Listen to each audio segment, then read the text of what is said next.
This year's session marked the beginning of the second international decade for people of African descent. And for many speakers, it was time to move from symbolic recognition to legal accountability. Among the strongest voices, representatives from Guadeloupe, Réunion, French Guiana, and the island of Saint Martin, who denounced what they called modern colonial domination by France and the Netherlands. In a powerful address, Mr. José Martin Jean-Pierre from the Front International de Décolonisation accused France of deceiving the United Nations by converting its colonies into departments without genuine consultation. Préserver, oui.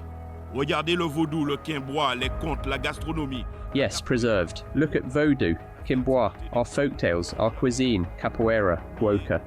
The creativity and fertility of our peoples never sleep.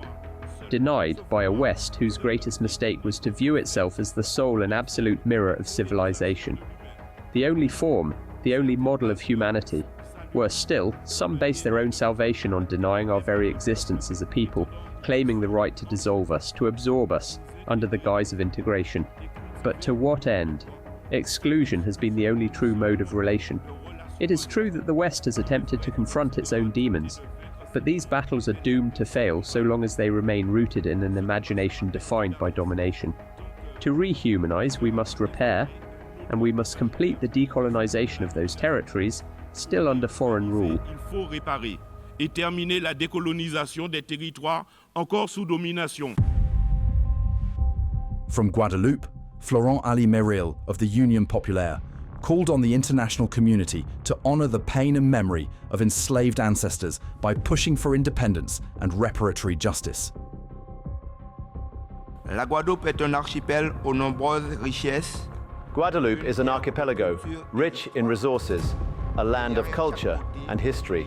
Yet behind every beauty lies a sorrow, a painful memory that we must never forget. Approximately 90% of our population descends from Africans who were forcibly deported and enslaved in the plantations of the past. This legacy of oppression, loss, and the fight for dignity shapes our identity and our quest for social justice. The struggle for Guadeloupe's national liberation cannot be separated from the recognition of the injustices endured by peoples of African descent. Our independence will only be truly meaningful if it is accompanied by the recognition of these sufferings and by the reparations required to address the injustices of the past. The path to self-determination must be paved with respect, remembrance, and reconciliation. Pavé de respect, de mémoire et de réconciliation. One of the key organizers behind the growing decolonization movement is the Baku Initiative Group, an international NGO founded in Azerbaijan. Its executive director, Abbas Abbasov, addressed the forum, linking global struggles under one common banner: human rights. It is worth noting that Africa and people of African descent have not been spared from tragedies caused by colonialism either. The right of life, liberty, equality, cultural identity, and decolonization, these are not privileges. They are universal human rights enshrined in the United Nations Charter, the Bandung Principles of the non-alignment movement. The Baku Initiative also presented a detailed petition outlining demands, including debt cancellation, official apologies, compensation, and the return of stolen cultural heritage. It cites UN resolutions, African Union positions, and European legal precedents.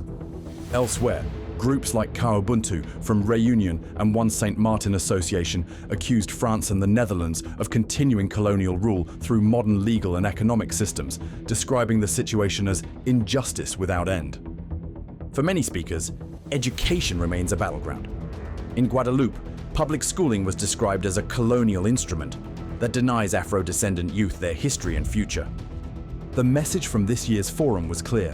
Symbolic gestures are no longer enough.